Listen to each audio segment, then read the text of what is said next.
Hey, good morning, intermediate algebra students. So today's Khan Academy, simplifying square roots.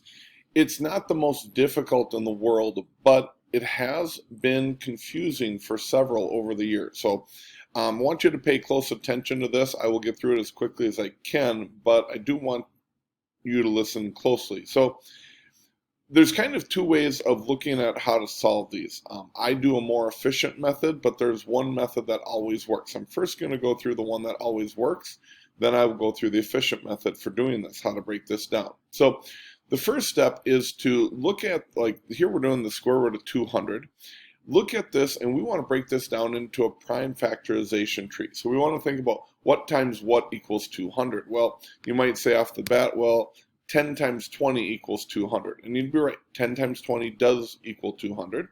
Then we got to look at 10 and go, okay, well, what times what equals 10? And you might go on that one that's down here somewhere. There it is. 2 times 5 equals 10. So we break it down into 2 times 5. You'll notice we keep putting these in square roots because they're square root values that multiply up to that. Now, 2 can't break down anymore, 5 can't break down anymore, but we still have this 20 up here, which could break down. 20 would equal what times what? Many of you might be saying, well, 4 times 5 would equal that, and you'd be correct. So first of all, we have a prime factorization here of 2. We have a prime factorization here of 5. We have a prime factorization here of 5. But that 4 can still be broken down here. So anything that can be broken down, we got to keep breaking down. So we're going to break down that 4. Let's see, what times what is 4? Well, 2 times 2. So now we have another prime factorization here, both 2 and 2. So we have all prime numbers that I've highlighted here.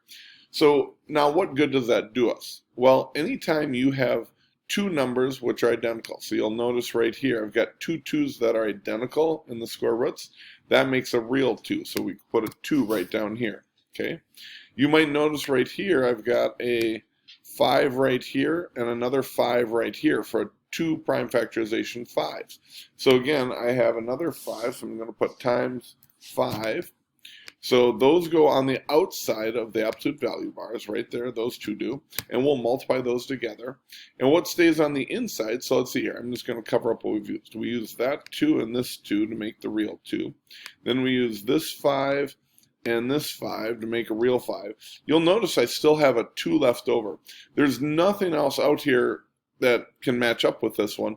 So we still are going to have an answer then of the square root of 2. So we really have 2 times 5. Square root of 2 is our answer. Well, what is 2 times 5? 2 times 5, you might go, is 10. So we'd say our answer right up here is 10 square root of 2. So that's kind of how you work that out. Now, what's the little faster method? So one thing I want you to think about, when I go back to this one, square root of 200, I think to myself, what are some perfect squares that could fit into 200?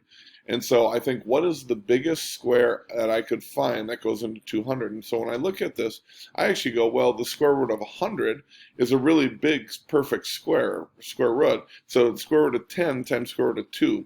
If you're thoughtful about what is your prime factorization tree, lots of times you can break it down quickly. Knowing that the square root of 100 is just simply 10 times 10, you could easily get from here right to here, if that makes sense to you. If it doesn't, this prime factorization tree always works. Let's do one more. So to get to 12, okay, maybe you thought, well, for 12, 2 times 6 equals 12. So we have square root of 2 times square root of 6. You'll notice that this one is a prime factorization, but the 6 is not. So 6 would just simply be 2 times 3. So we have another prime factorization here, another prime factorization here. So now everything's a prime factor. So now, are there any two numbers that line up that are identical to each other? Well, yes, there is. There's the square root of 2 here and the square root of 2 here.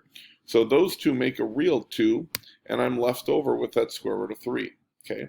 Well, I could have done this just a little faster. You'll notice this one wasn't a torturous one, kind of like the first one was. But if I would have gone for 12, well, I know the biggest square root I can think of is square root of 4 times square root of 3, and I know the square root of 4 is actually a regular 2, then you could have gone right from this one to this answer very quickly. So two methods to look at that. Good luck to you guys. Have a great day.